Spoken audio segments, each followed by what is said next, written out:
जी हाँ, प्रधानमंत्री नरेंद्र मोदी का आगमन कुछ ही देर में बिहार में होने जा रहा है, लेकिन उससे पहले पटना में पोस्टर लग चुके हैं। आरजेडी ने पटना में पोस्टर लगाया है। एनडीए और डबल इंजन की सरकार पर पोस्टर लगाकर बड़ा हमला बोला है। पोस्टर में कहा गया है कि डबल इंजन की सरकार है, फिर भी फैक्ट्री की हाहाकार है, इसलिए बिहार के युवा बेरोजगार हैं। पोस्टर में पीएम मोदी की तस्वीर लगाकर लिखा गया कि कसम मुझे बिहार की मिट्टी की, मेरा बिहार से पुराना नाता है। दूसरी तरफ आरजेडी सुप्रीमो लालू प्रसाद यादव की तस्वीर लगाई गई। पीएम मोदी के वादों पर हमला किया गया। कहा गया कि ये कैसा भौकाल है, फैक्ट्री गुजरात में और विक्ट्री बिहार में, ये नहीं चलेगा।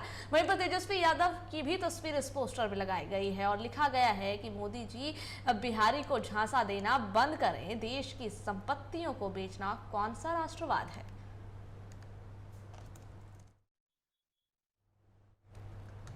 जानकारियां साझा करने के लिए हमारे साथ फोन लाइन पर राजीव जुड़ गए हैं। राजीव, बिहार में चुनाव है, चुनावी सरगर्मी तेज है, बयानबाजियां हो रही हैं, आरोप प्रत्यारोप हो रहे हैं और एक बार फिर से प्रधानमंत्री नरेंद्र मोदी बिहार भी आ रहे हैं। कुछ ही देर में उनका आगमन भी हो जाएगा, लेकिन उससे पहले पटना की सड़कों पर पोस्टर लगे हैं दोनों तरफ से। एलजेपीआर ने भी लगा दिए हैं और आरजेडी ने भी। इन दोनों पोस्टरों को की अगर जिक्र की जाए तो क्या कहेंगे? देखिए सभा, अगर पोस्टर की बात करें तो सबसे महत्वपूर्ण पोस्टर अगर एलजेपीआर की है, क्योंकि जिस तरीके से जहां गठबंधन में सरकार चल रही है और गठबंधन में नीतीश कुमार मुख्यमंत्री हैं और उसके बाद इस तरीके की मांग करना तो कहीं ना कहीं गठबंधन में एक तरीके से चोट पहुंचाने जैसी बात हो जाएगी। क्योंकि जहां इसमें पोस्टर में चिराग को सीएम बनाने की मांग प्रधानमंत्री से किए जाने की एक तरीके से कहीं ना कहीं जो एनडीए की सरकार चल रही है, जिसमें अहम एक गठजोड़ अगर है तो जेडीयू बीजेपी है, और इस तरीके से चिराग पासवान को सीएम बनाना तो कहीं ना कहीं उस गठबंधन का धर्म जो पालन नहीं करने की तरीके से होता है कि अगर सीएम फेस रहते हुए खुद मुख्यमंत्री अभी उनके सीएम फेस पर चुनाव लड़ा जाएगा, बकायदा बड़े नेताओं घोषणा कर चुके हैं, उसके बाद इस तरीके से पोस्टर लगाना तो गठबंधन के लिए कहीं ना कहीं चिंताजनक है। और उसमें पोस्टर में अगर बात करें तो साफ तौर पर ये लिखा है कि अपने हनुमान को 2025 में आशीर्वाद दीजिए, इसका इंतजार रहेगा। और वहीं ये भी लिखा कि आशीर्वाद जो दें, रामविलास के विजन को बिहारी फर्स्ट और बिहारी फर्स्ट का जिक्र भी किया गया है।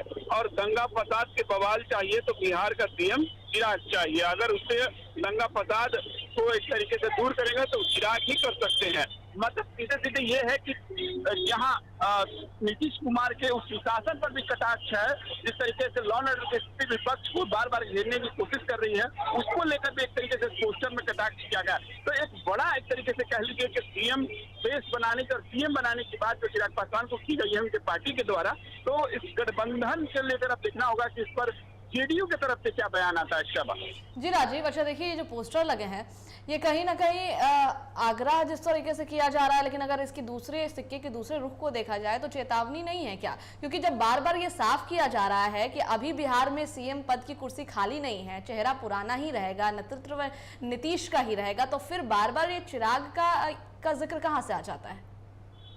यही बात देखिए, गठबंधन जब होता है तो गठबंधन धर्म पालन करना होता है। तो जेडीयू की तरफ से कई बार ये कहा भी गया है, चाहे बीजेपी के अगर कोई नेता हो या अगर चिराग पासवान के सीताराम मांझी के तरीके से सीटों को लेकर बयान ले रहे हैं, तो गठबंधन धर्म अगर पालन नहीं करेंगे तो फिर इस पर गठबंधन पर असर पड़ता। अगर उनकी पार्टी के द्वारा चिराग पासवान को सीएम बनाने की बात की जा रही है तो पहले ही से एनडीए तय कर चुकी है कि सीएम फेस चेहरे पे अगर कोई होगा तो बिहार के मुख्यमंत्री नीतीश कुमार के चेहरे पर चुनाव लड़े। तो जब चेहरा मुख्यमंत्री अभी नीतीश कुमार वर्तमान में है भी, उनके चेहरे पर लड़ा भी जाएगा, और इस तरीके से पोस्टर लगाकर मांग करना गठबंधन के लिए कहीं ना कहीं ये चिंता का विषय है। सभा, अच्छा राजीव, अब हम आरजेडी के पोस्टर की बात कर लेते हैं। जिस तरीके से पोस्टर लगाई गई, जब भी कहा जा रहा है कि जब भी प्रधानमंत्री नरेंद्र मोदी आ रहे हैं करोड़ों की सौगात दे रहे हैं, आज भी करोड़ों की सौगात वो जनता और बिहार को देने जा रहे हैं, लेकिन विपक्ष इस पर सवाल उठा रही है कि करोड़ों की सौगात दिख कहाँ रही है। तेजस्वी यादव ने भी बयान जारी किया और कहा कि सौगात तो मिल रही है लेकिन उसका असर तो कहीं नहीं दिख रहा है, कोई भी विकास का कार्य नहीं हो रहा, और इसी को लेकर के एक पोस्टर लग गया है। देखिए, पोस्टर दो लगाए गए हैं, लेकिन इसमें एक तरीके से पीएम प्रधानमंत्री के दौरे को लेकर पूर्णिया जिस तरह पहुंचे हो प्रधानमंत्री, वहां उनके सौगात जो 36,000 करोड़ के सौगात देने वाले हैं उसको लेकर कटाक्ष किया गया है। आरजेडी कार्यालय के बाहर ये पोस्टर लगाएगा और कहा कि जब भी सरकार जब आते हैं देश के प्रधानमंत्री तब एक तरीके से जो उनके वादे होते हैं वो खोखले होते हैं। बिहार के कुछ नहीं मिलता, बिहार में ना फैक्ट्री मिल रही है, ना पलायन रुक रहा है, न बिहार को रोजगार मिल रहा है, बिहार के बच्चों को रोजगार मिल रहा है। तो इसको लेकर वो जो कटाक्ष किया गया, पोस्टर लगाया गया है, वहीं दूसरी तरफ लालू प्रसाद यादव की तस्वीर लगाकर पीएम मोदी के वादों पर भी हमला किया गया है। तो एक प्रधानमंत्री के दौरे को लेकर जो है वो आरजेडी जो है हमलावर है और पोस्टर लगाकर इस तरीके से प्रधानमंत्री के दौरे को जो कह रही है कि इसमें वादे तो होते हैं प्रधानमंत्री की तरफ से, लेकिन मिलते नहीं है बिहार को। बहुत शुक्रिया राजीव आपका जानकारियां साझा करने के लिए।